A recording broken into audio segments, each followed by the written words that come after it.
ఎగిరిపోయింది. అంత బాగా ఒకసారి మీరు జరిగింది. ఒక సందర్భంలో మాట్లాడుతూ బాలకృష్ణ గారి కేసు ఇష్యూ మీద రాజశేఖర రెడ్డి గారిని కలిసానని అన్నారు. అది నిజమా మేడం? వాస్తవం. ఆ ఫోటోలు కూడా బయటకొచ్చినాయిగా. నేను కలిసి మాట్లాడినయి కూడా. ఉమ్, నాతో పాటు ఎవరో ఉన్నారు అప్పుడు. ఇప్పుడంత గుర్తు రావట్లేదు. వచ్చాయి ఈ మధ్య సోషల్ మీడియాలో కూడా వచ్చినాయి ఆ ఫోటోలు. వాస్తవమయ్య. అందులో అబద్ధం ఏముంది? ఎందుకంటే నాకు బాలకృష్ణ అంటే బాగా అభిమానం. ఉమ్, చాలా అబ్బాయి కూడా నేనంటే చాలా చాలా అభిమానం ఉండేది. అయితే దురదృష్టం రాజకీయాలు విడదీసినాయి, అది వేరే విషయం. ఉమ్, కానీ అభిమానాలు ఎక్కడికి పోతాయి? అవును. ప్రేమలు అనేది మనసులో ఉంటాయి కదా. అట్లాంటి అతను నిజంగా కూడా ఒక అమాయకుడు. అతను ఉమ్, అతనికి ఆవేశంలో ఏం చేస్తాడో అతనికే తెలియదు. ఒక పసిపిల్లాడి మనస్తత్వం అనమాట. పసిపిల్లాడి చేతికి ఏదైనా ఇస్తే అతనికి విలువ తెలియదు, అవును. దాన్ని విసిరి బద్దలు కొడతాడు. సేమ్ ఇతను కూడా అంతే. అట్లా అతను అమాయకంగా ఒక కేసులో ఇరుక్కున్నాడని బాధ కలిగింది. ఎన్టీఆర్ గారి కుటుంబం కదా, అందుకని నేను ఆయన కలవటం జరిగింది. ఎట్లయినా ఆ అబ్బాయిని బయటపడేయండి, అమాయకుడు అతను అని చెప్పాను నేను. ఉమ్. మహానుభావుడు నిజంగా. హెల్ప్ చేశాడు మేడం ఆ రోజు? చాలా చాలా అసలు ఆ కృతజ్ఞత ఉందా వీళ్ళకి? అస్సలు లేదుగా, ఆ, అస్సలు లేదు. అదే చంద్రబాబు నాయుడు టైంలో జరిగి ఉంటే, బాలకృష్ణ ఆ పని చేసి ఉంటే, అటెంప్ట్ మర్డర్ కేసులు అయ్యి అసలు జైల్లో పెట్టించేవాడు చంద్రబాబు. అవునా? 100%. అదే మేడం, సొంత బావ 100%. ఎందుకంటే అతనికి ఏం అడ్డం లేకుండా, అప్పటికి వియ్యంకుడు కాలేదు కదా. కాలేదు. అవును. అందువల్ల తనకు అడ్డం లేకుండా చూసుకుంటాడు చంద్రబాబు స్వార్థ రాజకీయాలు. ఏం చెప్పావంటే, నా బావమరిదని నేను కాపాడానని అనుకుంటారు, అందుకని నేను పెట్టాల్సి వచ్చిందని చెప్పేవాడు పైకి. అంత నీచుడు, అంత స్వార్థపరుడు. తన స్వార్థము, తన కుటుంబము తప్ప అతనికి ఇక ఎవ్వరికి అతను న్యాయం చేయలేదు. మీకు బాలకృష్ణ గారికి మంత్రి పదవి ఇవ్వలేదని ఇప్పుడు అనిపించిందా? ఆయన 3సారి ఎమ్మెల్యే కదా. అసలు పార్టీయే అతందయ్యా.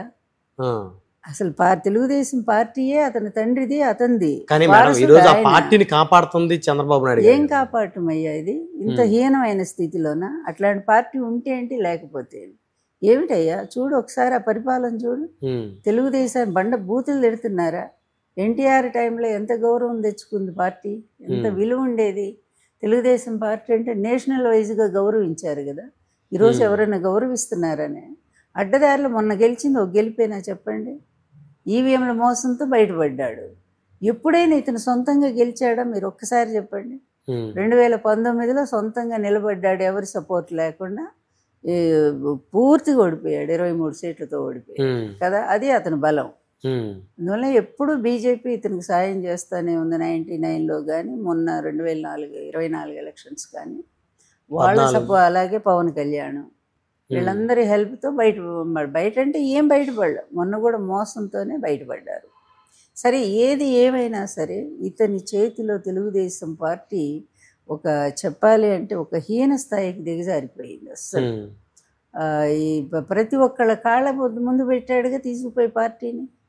ఏ కాంగ్రెస్ పార్టీకి వ్యతిరేకంగా తెలుగుదేశం పార్టీ ఎన్టీఆర్ స్థాపించారో అదే కాంగ్రెస్ కాళ్ళ ముందు పెట్టాడా లేదా? రాహుల్ గాంధీ 2018 తెలంగాణ ఎన్నికలప్పుడు దేశం కోసం కలిసి అన్నారు.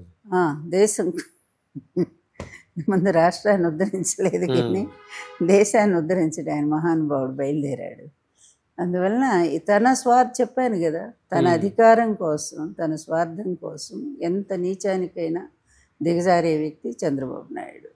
అది మన కళ్ళ ముందే చూస్తున్నాం. 2 ఎకరాలతో వచ్చిన పెద్ద మనిషి 6 లక్షల కోట్ల రూపాయలు ఈరోజు సంపాదించాడు. 6 లక్షల కోట్ల 6 లక్షల కోట్లు. ధైర్యం ఉంటే ఈ కేంద్ర ప్రభుత్వాన్ని మరి ఒక విచారణ కమిటీని వేయమని చెప్పు. ధైర్యం ఉంటే నిజంగా. అతన్ని నేనేసాను కదా కేసు. నేనేంటి 20 మంది 20 సార్లు అతని మీద కేసులు, ప్రతిసారి తప్పించుకుంటాడు. అసలు కేసు విచారణకే రానేడు, తన వాళ్ళని పెట్టుకుంటాడు. అన్నిట్లో సిబిఐలో అతని వాళ్ళు ఉన్నారు, ఏసీబీ సరే రాష్ట్రానికి సంబంధించింది కదా, అట్లాగే ఈడీలో అతని వాళ్ళు ఉన్నారు. ఇక అసలు అతని వాళ్ళు లేని ప్లేస్ లేదు. ఇక జడ్జీలు అయితే చెప్పేదే లేదు. అవునా? అమరావతిలో 25 మంది జడ్జీలకు స్థలాలు ఉన్నాయంటే ఏంటయ్యా? ఇది న్యాయ వ్యవస్థని మనం నిలదీసి అడగాల్సిన ప్రశ్న కదా ఇది. అసలు ఎందుకు ఇలా జరుగుతోంది? అలాగే రమణ కూతుళ్ళకేంటి, రమణకేంటి? అమరావతిలో ఎన్ని భూములు ఉన్నాయి, ఎన్ని కోట్లు సంపాదించాడు ఆయన?